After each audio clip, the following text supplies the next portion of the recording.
आइए हम लोग सीखते हैं अभाज्य भाजकों की संख्या, अभाज्य गुणनखंडों की संख्या कैसे निकालते हैं। देखिएगा क्वेश्चन देखिए ऐसा दे देगा, बोलेगा अभाज्य गुणनखंडों की संख्या या अभाज्य भाजकों की संख्या ज्ञात करें। तो अभाज्य गुणनखंडों की संख्या या अभाज्य भाजकों की संख्या निकालना होगा। सबसे पहले सारे बेस को देखेंगे, सारे बेस जो जो बेस प्राइम नंबर में नहीं है पहले उसको हम लोग प्राइम नंबर में लाएंगे।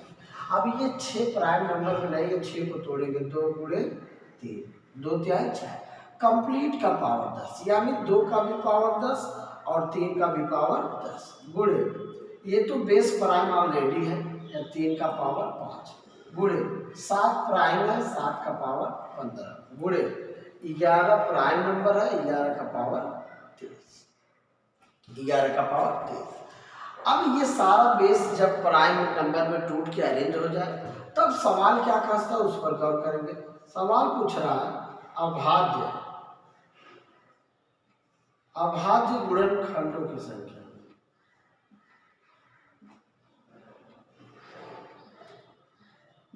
अभाज्य गुणनखंडों की संख्या, अभाज्य गुणनखंडों की संख्या निकालना होगा।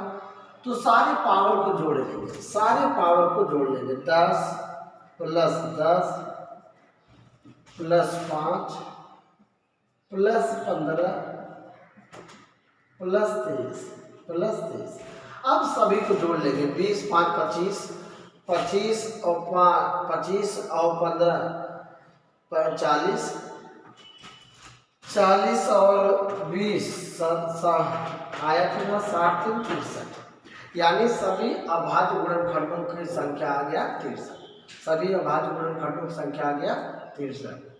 अब बताइएगा सवाल पूछ रहा है अभाज्य भाजकों की संख्या,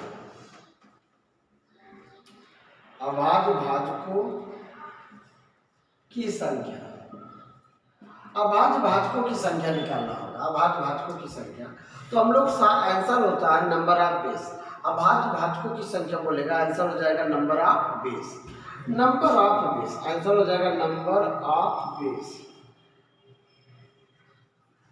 number of base. Number of base कहने का मतलब हम बेस को काउंट कर लेंगे लेकिन सेम बेस को दोबारा काउंट नहीं करेंगे, यानी रिपीटेड बेस को दोबारा काउंट नहीं करेंगे। एक बेस हो गया, 2 ये रिपीट कर रहा है, इसको नहीं काउंट करेंगे, 1 2 3 4, यानी आपका अभाज्य भाजकों की संख्या हो गया 4, यानी नंबर ऑफ बेस, बेस कितना है 4। यानी आप लोग जान लीजिएगा अभाज्य गुणनखंड बोले या अभाज्य भाजकों की संख्या बोले, सबसे पहले प्राइम नंबर में तोड़ के अरेंज कर लेंगे, उसके बाद रूल, क्वेश्चन क्या पूछा उसका रूल लगाएंगे।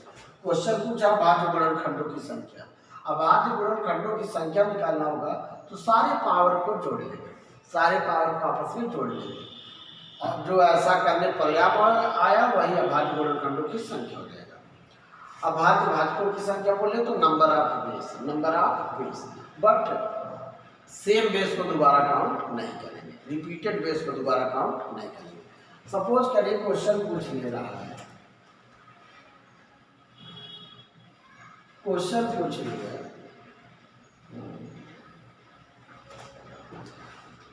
बोल दिया 30 का पावर, सवाल में बोल दिया 30 का पावर 211,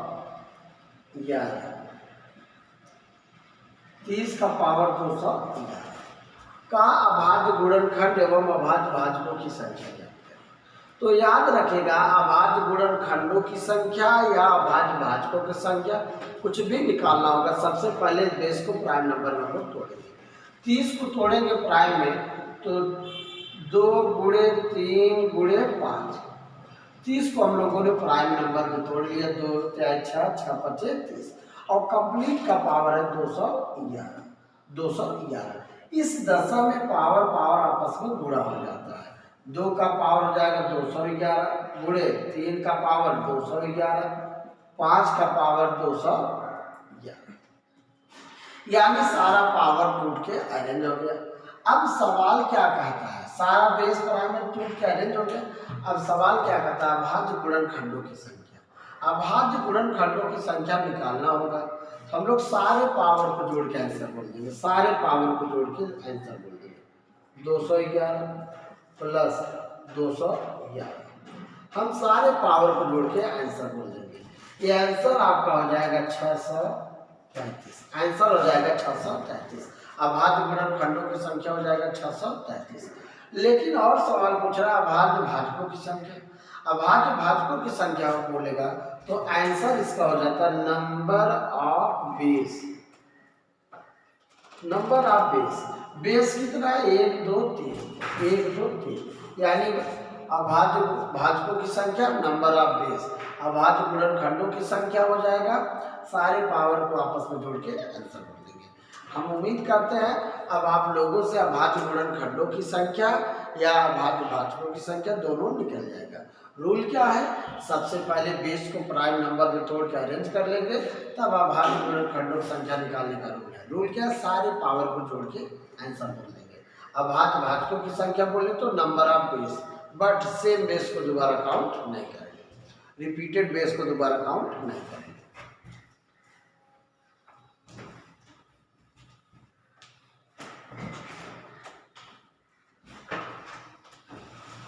एक क्वेश्चन और देखते हैं। 420 की विषम संयुक्त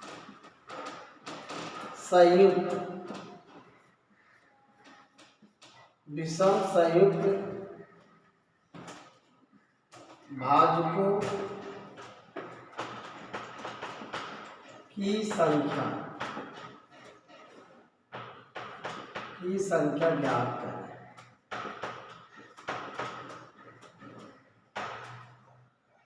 की संख्या ज्ञात करें। 420 के विषम संयुक्त भाजकों की संख्या ज्ञात करें। आप लोग याद रखिएगा, जब भी क्वेश्चन में विषम संयुक्त पूछे, विषम संयुक्त भाजकों की संख्या जब भी पूछेगा तो आप इसका आंसर याद रखिएगा। इसका आंसर हो जाएगा 4। आप कुछ भी मत सोचिएगा, न समझिएगा। अगर एग्जाम में बोले कि विषम संयुक्त भाजकों की संख्या ज्ञात करें तो आप डायरेक्ट बनाएंगे 4। इसको याद रखिएगा, भूलिएगा नहीं। विषम संयुक्त भाजकों की संख्या कितना हो जाएगा? 4। विषम संयुक्त भाजकों की संख्या 4, विषम संयुक्त भाजकों की संख्या 4, याद रखिएगा। आइए हम लोग तब तक इसको पहले सॉल्व करते हैं। विषम संयुक्त बोला तो 420 को हम लोग प्राइम नंबर में तोड़ेंगे। प्राइम नंबर में तोड़ेंगे 2 से लगाएंगे, 2 दूना 4, 2 1 कम 2 0, फिर 2 से लगाएंगे, 2 1 कम 2 5 10, फिर 3 से, 3 3 9, 3 5 15, फिर 5 7 35। प्राइम नंबर में तोड़ के हम लोगों ने 420 को अरेंज किया। 2 2 बार, 3 1 बार, 5 1 बार और 7 1 बार। प्राइम नंबर में तोड़ेंगे। अब सवाल क्या कहता है उस पर गौर करेंगे। सवाल पूछा विषम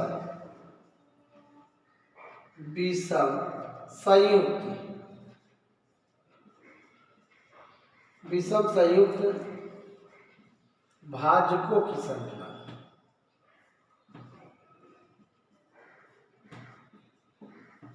विषम संयुक्त भाजकों की संख्या निकालना होगा। तो ये रूल कहता है विषम संयुक्त भाजकों की संख्या निकालना होगा तो 2 से कोई मतलब नहीं, 2 से कोई मतलब नहीं। अब देखेंगे ये 3 5 और 7 को कितने तरीके से आप संयुक्त कर सकते हैं, यानी सजा सकते हैं कितने तरीके से। तो आप जानते हैं एक बार 3 और 5 को लिख सकते हैं एक तरीके से, एक तरीका है 5 और 7 को लिख सकते हैं, एक तरीका है 7 और 3 लिख सकते हैं, और एक तरीका है 3 5 और 7 सभी को। यानी कितने तरीके से संयुक्त कर सकते हैं, कितने तरीके से सजा सकते हैं, कितने तरीके से जोड़ा बना सकते हैं। ये विषम संयुक्त भाजकों की संख्या का तरीका 1 2 3 4, यानी कितने तरीके से 4, और कोई तरीका नहीं है इसको विषम संयुक्त भाजकों के और तरीके से सजा लिखा जा सके। यानी आप याद रखिएगा विषम संयुक्त भाजकों की संख्या हमेशा कितना हो जाएगा? 4। हमेशा कितना हो जाएगा? 4। एग्जाम आप इसको प्राइम में तोड़ के अरेंज करके निकालिएगा नहीं। अगर विषम संयुक्त बोला तो तुरंत उसका आंसर कितना लिखिएगा? 4। उसका आंसर हो जाएगा 4। आज यहीं तक, फिर अगले वीडियो में मिलते हैं। Thank you very much.